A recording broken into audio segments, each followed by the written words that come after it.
Hello বন্ধুরা, welcome to Tumpa's রাসোই। তো আজকে নিয়ে চলে এসেছি মজাদার মশলাদার আলু টিক্কির একটা রেসিপি, যেটা খুব সহজেই তৈরি করে নিতে পারবে বাড়িতে।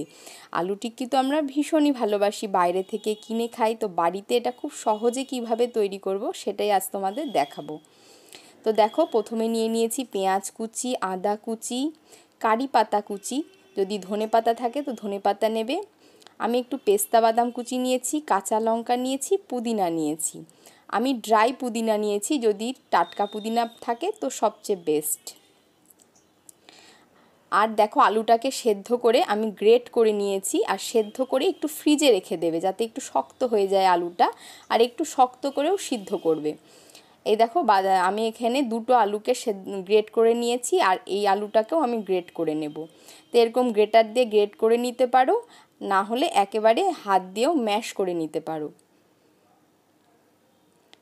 যদিও পরে আমি হাত দিয়ে এটাকে মাখবো, হাত তো লাগাতেই হবে, হাত দিয়ে মাখলে খুব মসৃণ হবে জিনিসটা। এরপরে দিয়ে দেব পেঁয়াজ কুচি।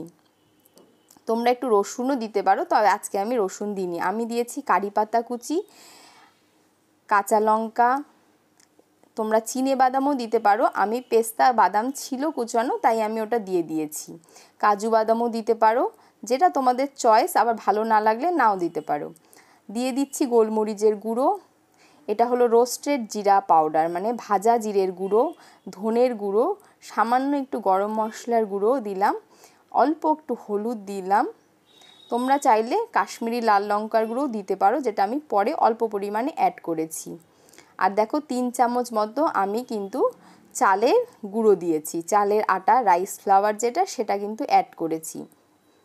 দিয়ে দিচ্ছি 1 চিমটে বেকিং পাউডার, দিয়ে দিলাম একটুখানি কাসুরি মেথি, কটা কিশমিশ, টেস্টের জন্য একটু মিষ্টি মিষ্টি লাগবে মুখে পড়লে। আর দেখো, অল্প একটু আমি কাশ্মীরি লঙ্কার গুঁড়ো অ্যাড করছি। দিয়ে দিচ্ছি অল্প একটু সাদা তেল, একটা সুন্দর বাইন্ডিং হবে জিনিসটা, তার জন্য। এবার একটা বড় পাত্রে আমি এটাকে মেখে নিচ্ছি, খুব ভালো করে মেখে নিতে হবে। চালের গুঁড়ো তোমরা পরিমাণ মতো দেবে, যতটা আলু নেবে। আমি এখানে 3টে আলু নিয়েছিলাম, সেই হিসেবে নিয়েছি, যাতে একটু শক্ত মতো হয় বাইন্ডিংটা, তবে খুব বেশি পরিমাণেও দেবে না। এবার স্বাদ অনুযায়ী নুন। তো এবার হলো টিক্কিগুলো গড়ে নেওয়ার পালা। দেখো, আমি চালের গুঁড়ো একটু এক্সট্রা করে নিয়েছি। এবার গোল গোল করে নিয়ে একটু চ্যাপটা করে চালের গুঁড়োর মধ্যে মাখিয়ে এটাকে রেখে দিতে হবে। অল্প করে উপরে চালের গুঁড়ো মাখিয়ে নেবে, তাহলেই কিন্তু এটা তৈরি হয়ে যাবে, মানে টিক্কিগুলো গড়া হয়ে যাবে। এবার একটা ফ্রাই প্যানে দিয়ে দিচ্ছি তেল, আমি সর্ষের তেলে ভাজবো। তো সর্ষের তেলের মধ্যে এটা শ্যালো ফ্রাই করছি, তোমরা চাইলে ডিপ ফ্রাইও করতে পারো, তবে টিক্কি শ্যালো ফ্রাই যথেষ্টই ভালো লাগে খেতে, এবং সেটা হেলদিও হয়। এবং উপরে যে চালের গুঁড়া তোমরা একটু করে বুলিয়ে নেবে, তাতে কিন্তু ওপরটা ভীষণ ক্রিস্পি হবে। তো এটা কিন্তু অবশ্যই ফলো করো।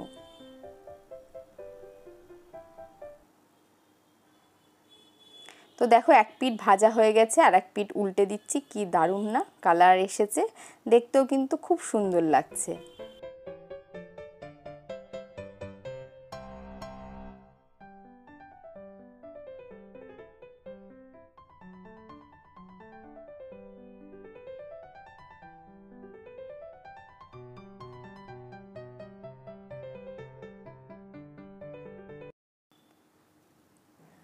দু পিঠই কিন্তু সুন্দর করে গোল্ডেন ব্রাউন করে আমি ভেজে নিয়েছি। মিডিয়াম টু লো ফ্লেমে এটাকে ভাজবে, তাহলে সুন্দর হবে ভাজাটা।